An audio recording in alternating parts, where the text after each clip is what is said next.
Okay, so we're going to get started on this next one. And hopefully right off the bat, you notice that this does not look like the last rational expression that we graphed. Again, this is called a rational equation. And the reason it is because we have an x in the denominator. Okay.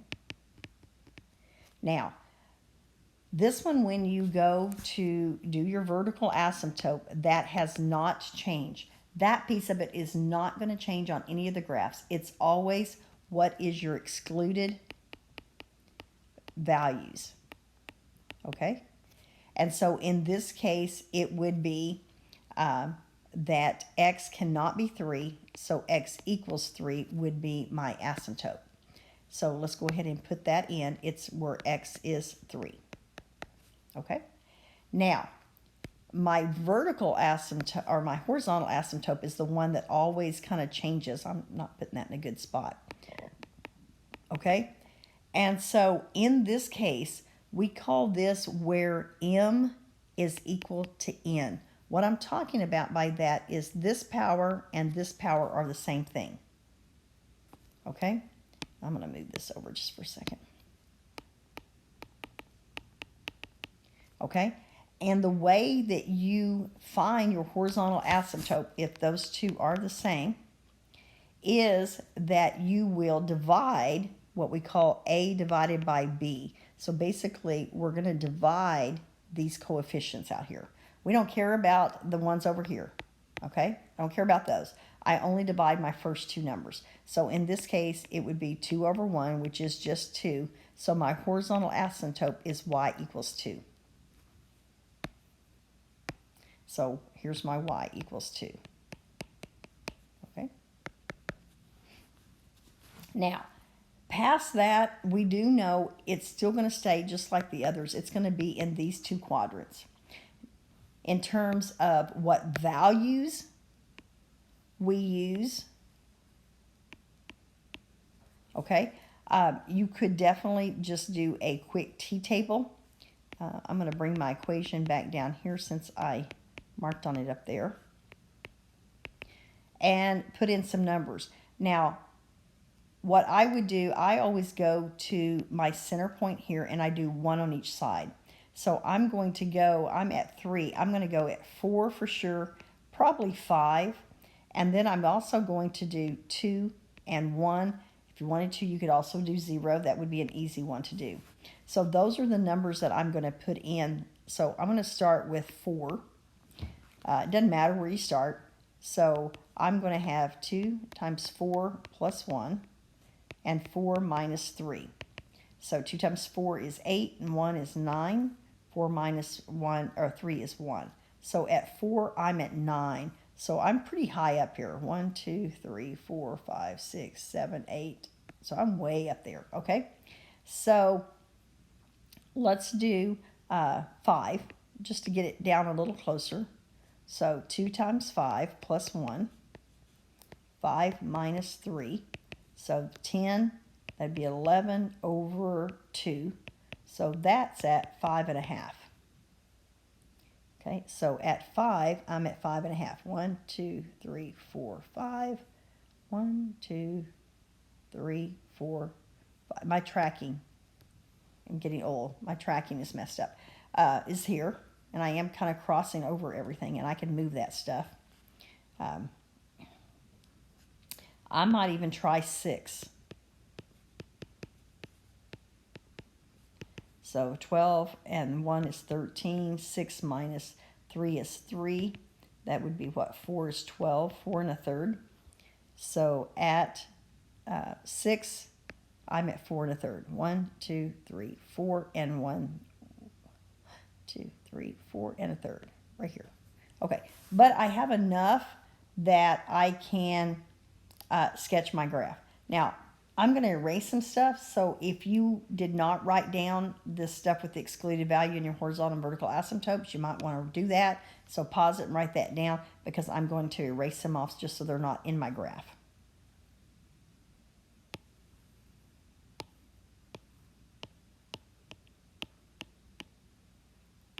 Okay, So back to my graph. So now here it is. And again, this is going to come down in here. And there we have it. Okay. My asymptote lines, I might extend them a little better. Okay. Again, then I'm going to choose some on the other side. So I said I would probably choose 2. So 2 times 2 plus 1 and 2 minus 3. So that's 4, 5 over negative 1. So at 2, I am, 2, I'm at a negative 5. 1, 2, 3, 4, 5. Okay. Again, I might put one more point in. We said let's put in 1. So 2 times 1 plus 1 over 1 minus 3. And I do know putting t-tables gets kind of old. So 3 over negative 2. So I'm in a negative 1.5. 1.5. And then you might do 0, but those 0 out. So I've got a negative 1/3. Okay, so at 0, I've got a negative 1/3. So I'm not quite where I put that, but anyway. So here's my graph. Oops. Okay. And there's what my graph will look like. Okay. Okie doke. So again, let me give you one and you try it on your own. Again, if you need to make any notations, do that. Okay, so we're going to do, I'm going to do 3x minus 1, and I'm going to do 2x plus 3. Oops. I don't know why I keep hitting that. I'm hitting this arrow key down here at the bottom, this stuff. That's what makes it do that. My hand, I lay it on there. Okay. Anyway, okay, so let's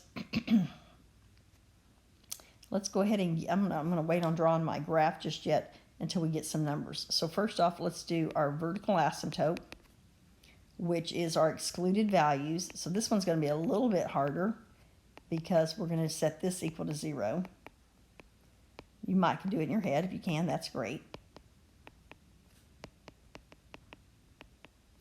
Okay, so x is a negative 3/2. That's what x cannot be, so that is my vertical asymptote. Okay, so x equals a negative 3/2. Okay, my horizontal asymptote. Again, in this case, because m is equal to n, I do a over b, which in this case is just 3 over 2. So y equals 3 over 2 or 1.5. Okay, whatever makes more sense to you. Okay, the other thing too is what we might do is a quick t-table, or we might wait until we graph it. Let's just wait till we graph it, because that way we can kind of see where we're at. So I'm going to try to stay out of my information that I wrote earlier. So we're going to have x is at a negative 3/2. So that's 1.5.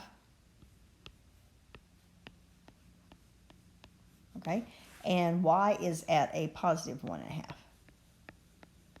Whoops, I just did those backwards. My bad. I guess it doesn't matter. I guess I did them backwards when I wrote them, but I think they were the right graphs. Even though I was saying them backwards. We'll go ahead and do it again. Whoops. Me and drawing lines. I tell you what. It is not easy on this iPad. Okay, that'll work. So again, we're going to come in and get our asymptote. So I need x equals a negative 3/2. Now, I guess it was in the wrong spot. So it's over here on this side. That would be a negative 1.5. Okay, I guess I'm supposed to be letting you guys do it. Draw in your y. So it would be, why do I keep doing that? It's at a positive 1.5. Okay, there is my asymptote lines. I forgot I was asking you to do it. Okay, so what points, if you're coming over here, what would be good numbers to choose to put in your t-table?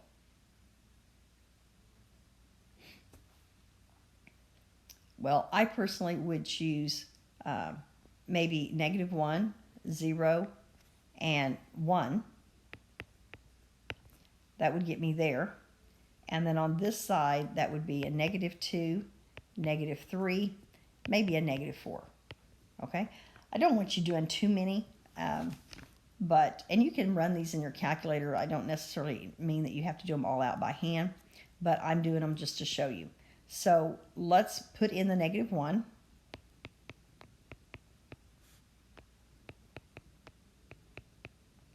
And what do you get? It looks like a -4 over 1. So a -4. I'm just going to go ahead and put these in. So we're going to put in 0. So that's a, what? -1/3. I'm going to put in 1. Whoops, that's a 3.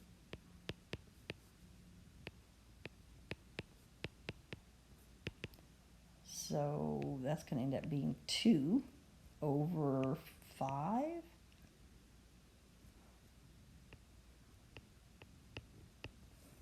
And then we're going to go put in a -2. So I'm going to erase these off because I've got a lot here. I wonder if I can just, oh, I can. There, that'll work. Whoops. Didn't work on all of it. Oh, well, we'll just take it off. Okay, so I'm putting in a -2. Okay, and what would I get?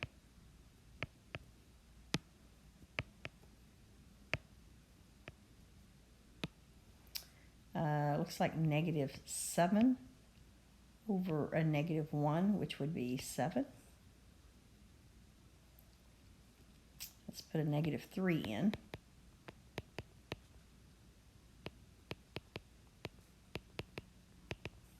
-10 over -3, which is what? 3 1/3. Okay, let's see. Let's put those in. Let's see what we got. Give me a different color here. So I've got a -1, -4, -1, -4. 1, 2, 3, 4. Okay, that's going to be down here. I've got 0, -1/3, and I've got 1, 2/5. Right there. Okay, so this one is now down here. Okay, now let's put the others in. I'm going to do -2, 7. 1, 2, 3, 4, 5, 6, 7. I'm going to put in a -3, -3 1/3, and a -4 I didn't put in, but I can definitely see what my graph looks like. So it's going to drop there. Okay, so that one flipped. Okay, something in the problem flipped it into the other two quadrants. Very interesting. Okay.